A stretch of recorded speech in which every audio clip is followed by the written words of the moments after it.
Have you seen anything like Caitlin Clark? I mean, we watch a lot of basketball. We dissect it all the time. I mean, what she's done in the last 2 games, it's almost bizarre. I don't even know what to say anymore.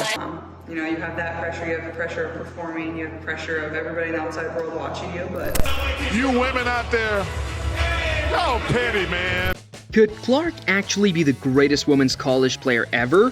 When UConn smashed Syracuse in the second round of the 2024 Women's NCAA Tournament, coach Geno Auriemma stirred things up by calling Paige Bueckers the best player in America. Over in Iowa, Caitlin Clark has been breaking records, becoming the top scorer in all of NCAA Division I basketball. During last weekend's regional in Portland, Auriemma's comments were kind of taken back a bit. He mentioned that lots of other coaches might say their own star is the best in the country. He even joked that he hadn't said anything about it once the Huskies game with Clark in Iowa in the Final Four was all set. But we can't ignore Auriemma's point completely. He talked about Bueckers' all-around game, saying, "In this world of stats, the numbers say that she is." And when you look at the whole stat sheet, it kind of backs him up. So maybe there's more to the story than just the headlines. Even though Clark is definitely better at scoring and making plays, Bueckers, who snagged most of the National Player of the Year awards in her first year, including the Naismith and Wooden honors, has been a big help for UConn. They had some injuries in the front court, but she stepped up by guarding the other team's big players. ESPN stats and information data shows that Bueckers, who can do a bit of everything, has already done something no one's done since 2000. Scoring at least 25 points, grabbing 10 rebounds, and dishing out 5 assists in 3 games in the same tournament. So, what can we learn from the fancy stats about how Bueckers and Clark are doing this season? For Iowa, Clark is like the engine that keeps their offense running smoothly. You don't need to dive into stats for each possession to see that she's the top scorer in the nation. When you look at how much she scores and how efficiently she does it, her game looks even more amazing. On Monday, Juju Watkins from USC made history by becoming the highest scorer freshman ever in NCAA Division I women's basketball, averaging 27.1 points per game, and that's pretty close to Clark's 32 points per game. But Watkins got most of her points because she had the highest usage rate in the country at 43%. Meanwhile, Clark was still super efficient in her scoring, even though she ended up third behind Watkins and Aliyah Mathuru from Florida. Let's think about Clark's true shooting percentage, which takes into account all the points she scores, including shots and trips to the free throw line. It's a whole 0.1 better than Watkins and anyone else in the country, with a usage rate of 35% or higher, except for Villanova's Lucy Olson. Looking at it from another angle, only 6 other players besides Clark managed to get a true shooting percentage of .600 or higher while finishing at least 30% of their team's plays. In this group, the next highest usage after Clark's 40% was 33% for Utah Post Elisa Pili. But both players really shine when it comes to their all-around offensive skills. According to Synergy Sports tracking, Bueckers scored at least a point per play on each of her 6 most common play types. As for Clark, she did it on 4 out of her top 5 plays, missing out only on transition plays. Both players are really good at scoring without the ball, coming in second. Bueckers in third, Clark in average points from off-ball screens among Division I players, with at least 100 such plays right after Gonzaga's Bryna Maxwell. Thanks to these chances, Clark doesn't rely entirely on making her own shots. But only 39% of her field goals this season were assisted, while Bueckers had 55% of her shots assisted, according to CBB Analytics data.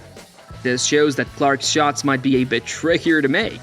Caitlin Clark was blessed with natural talent and gifts that not everyone has, like speed, strength, coordination, and intelligence. Even at 5 years old, she could dribble a basketball and displayed the mental strength of a champion along with great presence of mind.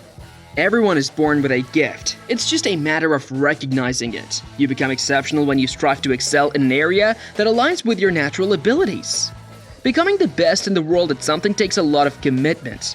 Clark made that sacrifice, and now we can see the results. If you or your children want to be exceptional at something, you need to be ready to put in that level of effort. Basically, it means working harder than everyone else around you. Clark grew up in an athletic environment that focused on sports. She was surrounded by high achievers and was in an environment that helped her grow and develop as an athlete. WNBA star A'ja Wilson caused a stir by suggesting that Caitlin Clark's popularity is mainly because she is white. She believes black players face more challenges in getting recognition. Caitlin Clark, the top draft pick for the Indiana Fever, responded to these comments after her debut game against the Connecticut Sun. Instead of directly disagreeing with Wilson, she emphasized that opportunities exist for all players in the WNBA. Caitlin's focus is on growing the sport for everyone. After Caitlin Clark's draft, WNBA legends Diana Taurasi and Cheryl Swoops voiced concerns about her transition to the pros. They mentioned the tougher competition and the need for adjustment, which was evident in Clark's debut game where she had many turnovers. Brianna Stewart, another WNBA star, raised doubts about Clark being called the GOAT, greatest of all time, without winning a national championship title in college. Caitlin Clark is definitely in the spotlight after being selected as the top pick in the WNBA draft. The WNBA is a big step up from college in terms of competition. Players are stronger, faster, and have more experience. Clark's scoring abilities from college will be put to the test against seasoned defenders who are determined to stop her. We saw this in her debut game against the Connecticut Sun, where they applied high-pressure defense and caused turnovers. Moreover, being number 1 draft pick brings high expectations.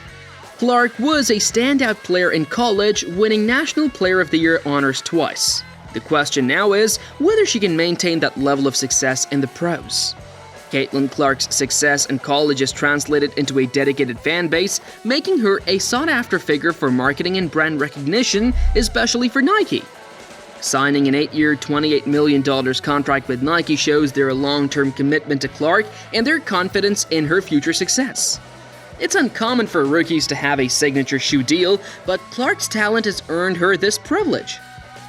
In addition to Nike, she has partnerships with other major brands like Gatorade, State Farm, and Panini. Antonio Brown is once again discussing Caitlin Clark, but this time he's chosen to commend the WNBA star.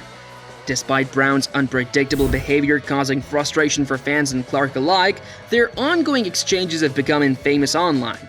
Even though Clark has blocked Brown, it hasn't stopped him from receiving feedback, both critical and positive, about her.